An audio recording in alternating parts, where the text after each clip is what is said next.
Hello. Since I have been now silent for well over a month, I thought it might be a good idea to give you a quick update, which would also say something about the direction this channel might take in the future. First, as some of you are aware, I have talked with Wim Winters over the Christmas holiday. The conversation was interesting on many points, both musicologically and also for getting to know someone with whom I had a very tense relationship over the internet. On this ground, it has been successful at establishing a more peaceful state of affairs. I found him very amenable and in fact a very likable man who simply appears to have a set of beliefs that I do not share.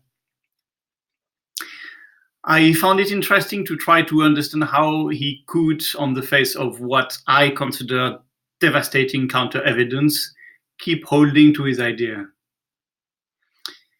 From my perspective, as far as I can understand, the reason is the following.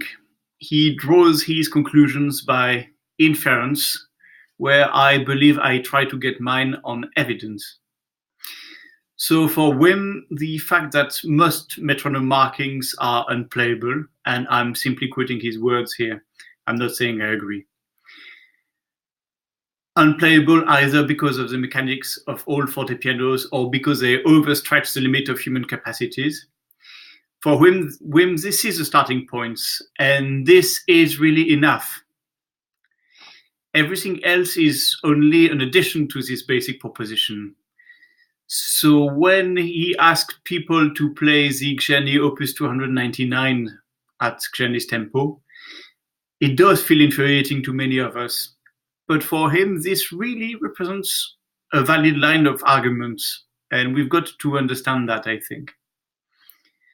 For me, as long as I do not possess some sort of textual evidence, a hypothesis can never really become solid. So I realized this was an essential point where our methodology seems to diverge.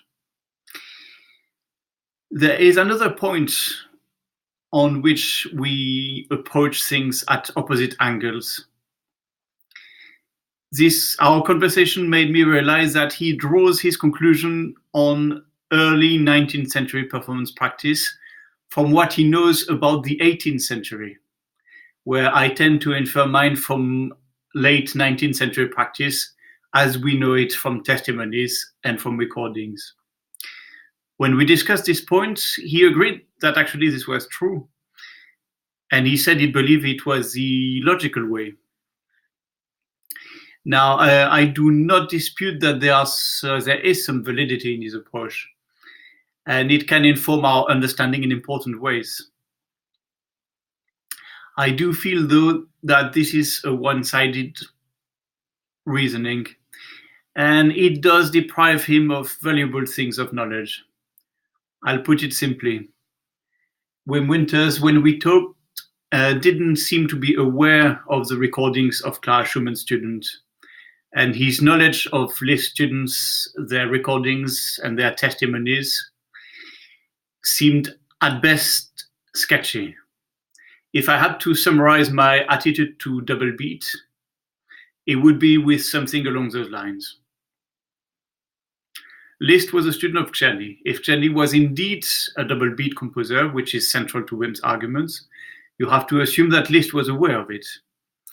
Liszt students all play with tempis which are consistent with ours. Even more, the recording of Friedheim's in the sonata is consistent with the metronome marking which are to be found in his own copy of the score, which comes from Liszt himself in single beat.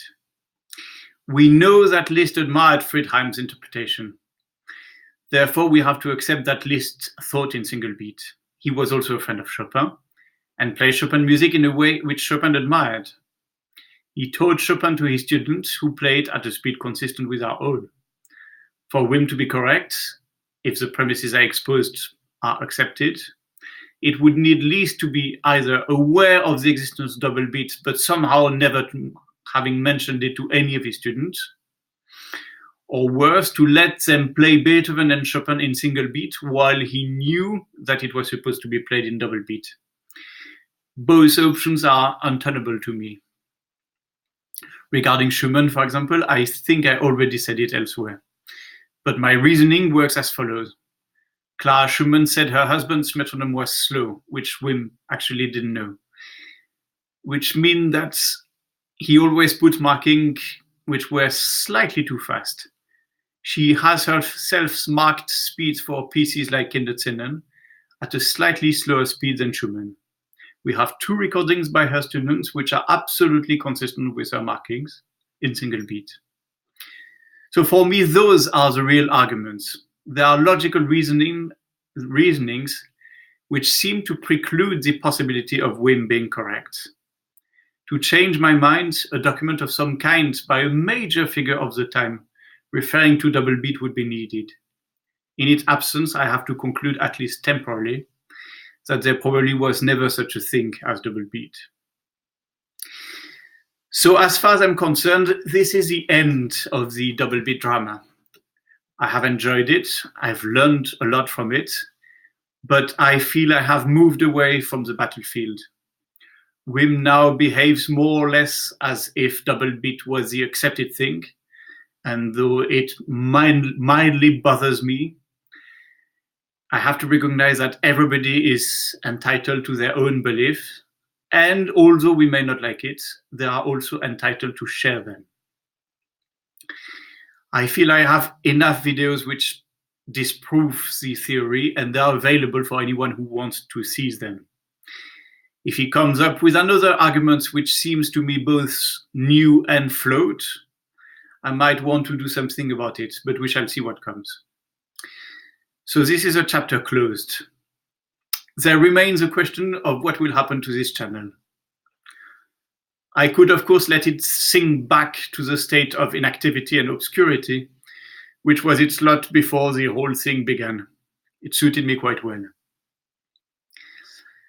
But I have to confess, I did find the whole episode stimulating. I enjoy doing these videos, and let us be honest, I have now many more subscribers than I used to, thanks to the whole incident.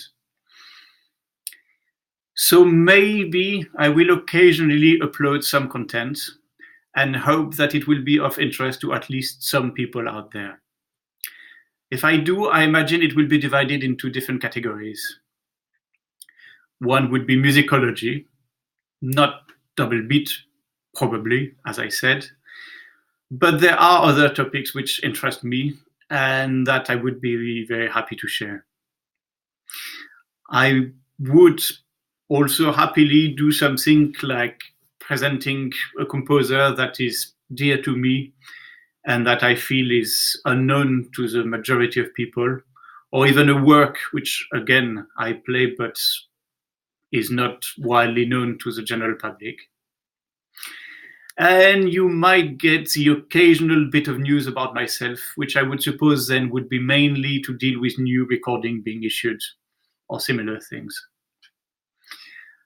I make absolutely no commitment to regularity, mainly because if there is one thing I learned from this episode, it is that making video is an immensely time-consuming affair, not to mention replying to comments, which can quickly transform into a full-time job. Besides, as you might have all guessed by now, I have no technological flair and will probably never master the art of making a video look professional. I will certainly never make this into any business of any kind, and I'm well aware that outside of double beat, my claim to existence on YouTube is minuscule. But we shall see.